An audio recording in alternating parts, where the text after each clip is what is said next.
A couple of years ago, when I broke the world record for distance for paper airplanes, I made a promise that I was going to post the instructions for that paper airplane right here on this YouTube channel. The time has come, and I'm also starting a brand new series of videos based on the new World Champion Paper Airplane book and the classics, the Fantastic Flight and Gliding Flight books. So here we go. Without further ado, the folding instructions for the best paper airplane in the world, Suzanne. We're going to take the top and put it against the side. And if you're going for any kind of competition, this time let's get a little more serious. We're going to use the folding tool. We're going to really nail that crease. This is our folding bone that you saw in the Getting Started video. Unfold that. We're going to make a diagonal fold the other direction. And incidentally, I'm holding the paper so that it just stays, square to the camera. You might want to spin this around as you're making these creases. It might be sort of awkward for you to do this, but feel free to move the paper around. I'm just doing this for the camera so you can make sense of the direction the paper's oriented. A lot of times I'll spin it around as well. Okay, so now we've got nice sharp creases going through the paper. It's an X. We're going to take one side and lay it against the crease. I'm going to zoom in here now and show you that I am just leaving a little bit of space. I'm going to shut one of the lights off so you can kind of see this better. I'm leaving just a little bit of space, about 1.5 millimeters, maybe 2 millimeters at the most, between that edge and the crease. You can kind of see that there. When I turn the other light on, the lighting becomes a little bit too flat. You can't really make it out. But I'm leaving just a little breathing room there so that when you start folding the layers over each other again, they won't bunch up. You want everything to lay nice and flat. You want the sharpest configuration you can on this. And if I back out, you can see that I'm just laying that whole edge right against the X there, making a really sharp crease. Going to unfold that. Then we're going to do the same thing to this side. Put that side right against this other diagonal crease here. And again, I'm leaving the same amount I left before. Try to be precise with that. If you've gone 1 millimeter on the other side, go about the same amount on this side. Go 1 millimeter on this side as well.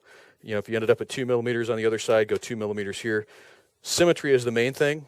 You want those layers to be, flat, and you want them to be exactly the same configuration. So there we go. We've made a diagonal fold that way, this way, taken these guys to the diagonal, and now we're going to leave this one folded this time. Fold over the top there. It doesn't really matter which one you put over the top of the other one. That's not a problem.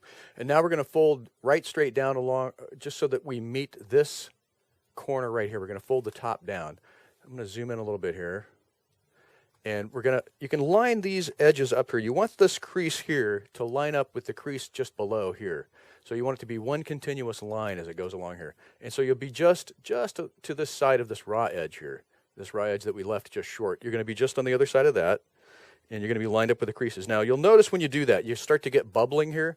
What you want to do is try to press this as flat as you can as you make this crease, so that the wings will lie even more flat than before. Now, if you folded the other plane that was really just kind of fun with a locking fold on it that required no tape, we didn't really go this slowly here, but you can see I'm going slowly now. I'm lining up all the creases. We're getting serious. We're making a plane that's really going to win some contests here. So now we're going to follow this crease, and we're going to unfold that, and then we're going to follow this crease, and we're going to unfold that. Now, why would I do that? Well, you can see that we haven't made the center crease on the plane yet. And now when I fold these together, the layers will bunch at exactly the same rate.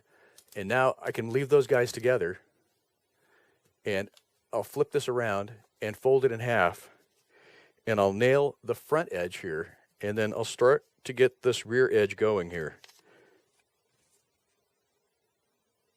And it's really more important, once you kind of get the nose nailed, to get this rear corner back here just perfect. You want to get that totally lined up and then nail your crease. And then at this point, you want to go over the whole plane with this folding bone and sharpen these creases. Really important to sharpen this leading edge here. Let me zoom in here and show you what I'm doing now. The way that I'm doing this, I'm going from where these layers meet right here and raking down toward the nose. That is really important. You don't want to rake back this way yet. If you do, you'll fall off this edge here, and you can put a hole in the wing right there. So press pretty hard, raking forward down the nose. Flip it over and do that again. Rake really hard right down the nose.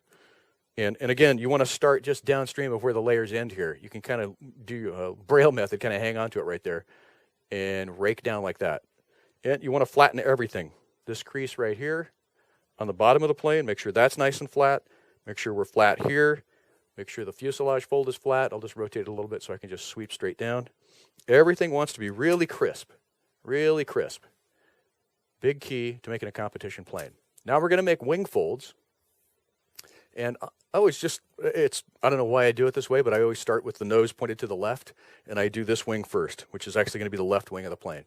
So I always start with very close to the nose, right about here, and then I keep an eye on this raw edge right here, and we're going to roll that over so this raw edge just kisses that corner.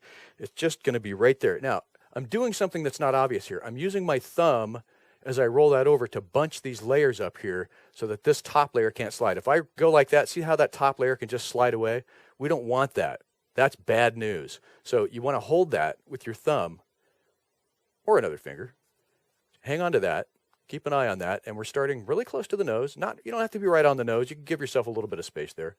And roll that over just so that raw edge just touches the corner. There's the corner, and we're just touching the corner. That's how you get your wing fold consistent every time.